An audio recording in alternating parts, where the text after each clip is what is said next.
Hello everyone, BurgerBrush here once again with another video, and today we're not really going to go over a particular build, but we're going to go over a way of making a character out of some interesting mechanics.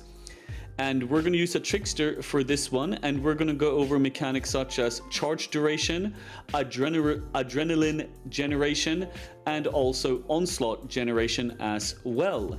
So the first thing that we're going to look at is the Trickster Ascendancy, and once again I have taken one step ahead and I am using Rotblood Promise Unset Ring with Temporal Chains in order to self-curse myself. When you self-curse with Temporal Chains, certain durations on you stay longer because of how Temporal Chains work. Time passes more slowly for you, and therefore if you have like 10 seconds of a duration of something, then if you are like 10% slowed, then it's going to stay up like 1 second longer. So if you have temporal chains and time passes slower for you, a 10-second duration is going to be longer depending on how strong temporal chains you have and stuff like that. So we have temporal chains curse effect. That's kind of the gist of it. It doesn't really work like that, but that's kind of the easiest way to explain it. And then I also have some skill effect duration for certain things as well by utilizing where is it now again? It's here somewhere. Did I put it up here maybe? Yeah, Impossible Escape, Ridden Jewel with the passes in radius of Magebane can be allocated, so I have skill effect duration as well. So we self-curse with Temporal Chains. We have one step ahead to counter that slow, so we don't like move and walk and cast really slow, and we actually can do stuff. But we still get slowed in terms of all our buffs and everything. And then I also have Disciple of Forbidden with charge duration. I also have Inner Conviction.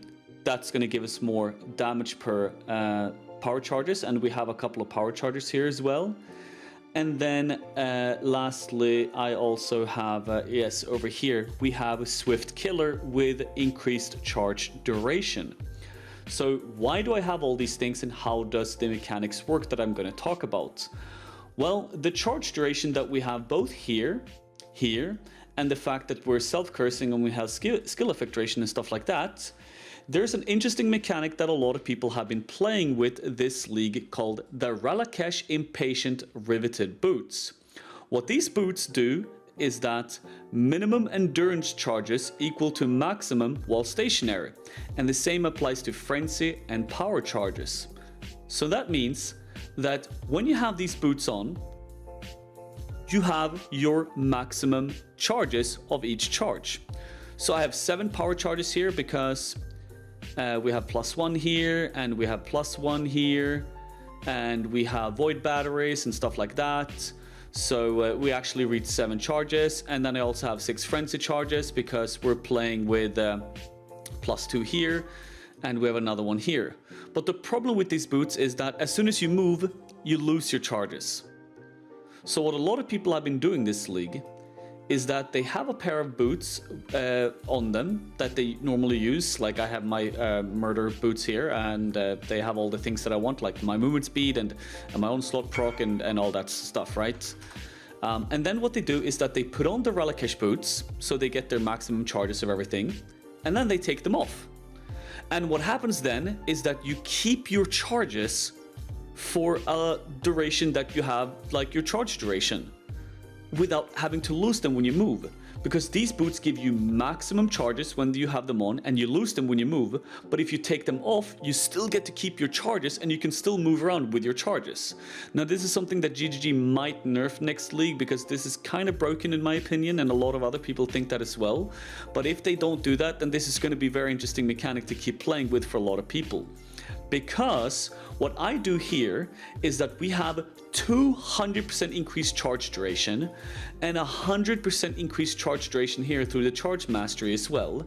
And then because we self-curse and have all the other things, we keep these charges for extremely long periods of time. As you can see here, if I take these off and if I put them on and take these off again, you can see here that it says 40 seconds, but you can see that it's not really 1 second that it's dropping down. It's like maybe 2 seconds for it to drop down, like per 1 second, you know what I mean? Because we have self-curse and we have all these other things, right? So you keep your charges for a very long time.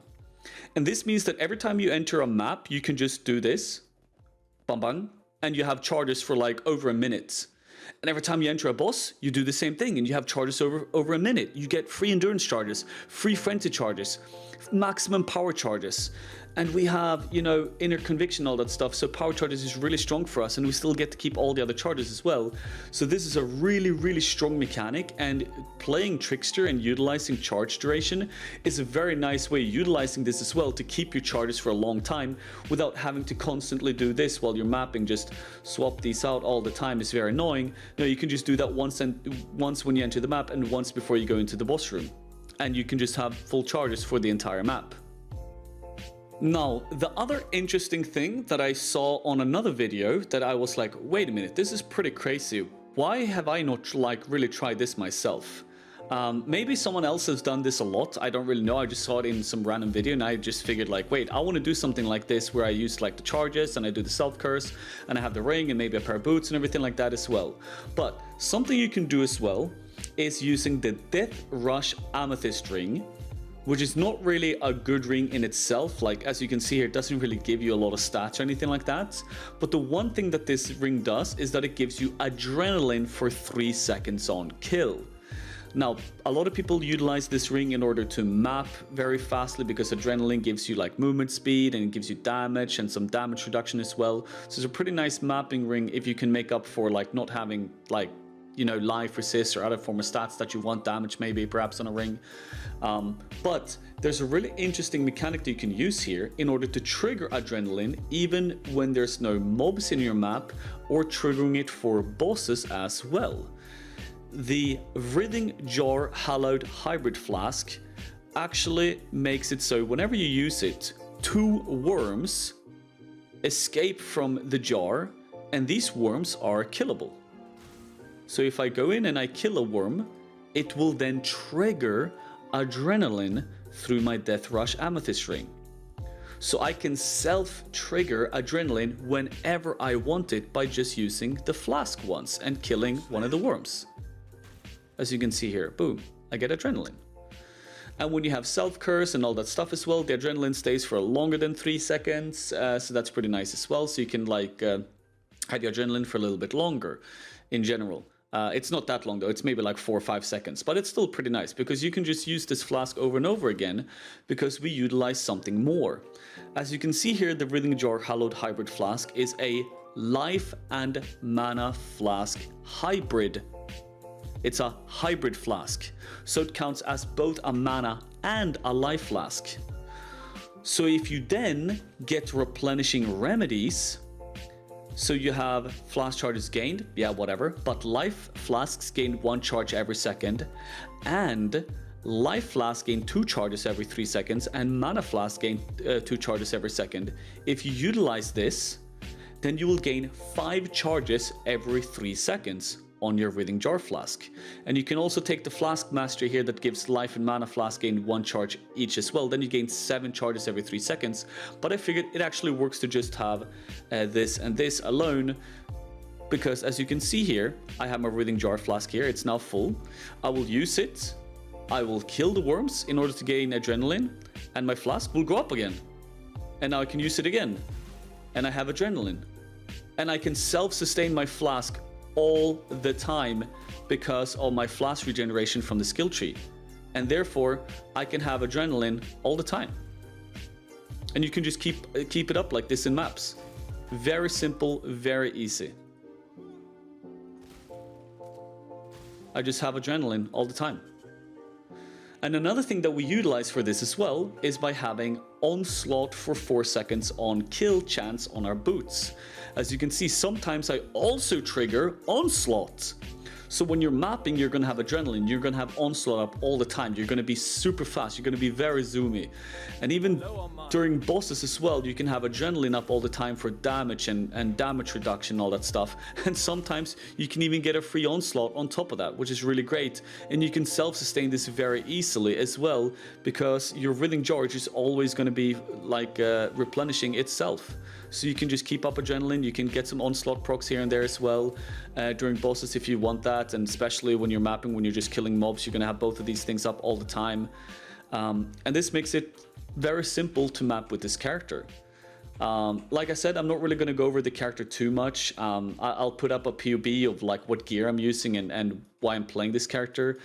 There's probably a better version of this that you can do. I figured I wanted to do Blade Vortex because I'm a sucker for Blade Vortex, because I have this really sick MTX. I love this MTX. I was like, you know, Blade Vortex is a duration spell, and if you have skill effect duration and if you have self curse and everything, you don't have to spam like your Blade Vortex that much, because the duration of it's going to be up so long that it's going to be at like 10 stacks all the time almost, so you don't really have to spam it like crazy, and therefore mana isn't really going to be an issue. But there's probably some other spells that you can utilize this all these things a little bit better.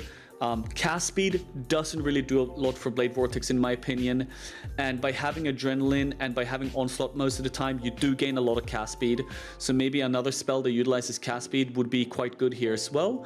But it's kind of up to you what you want to do, if you want to play this sort of a character, what spell you want to use. I just wanted to show off like the mechanics of the charge duration and the self-cursing and the Adrenaline proc and the Onslaught and all that stuff, and like how you can utilize this form of a character or these mechanics in a pretty fun way. And that's going to be it for this video. Thank you very much for watching. I hope you have a fantastic day, and I'll see you around.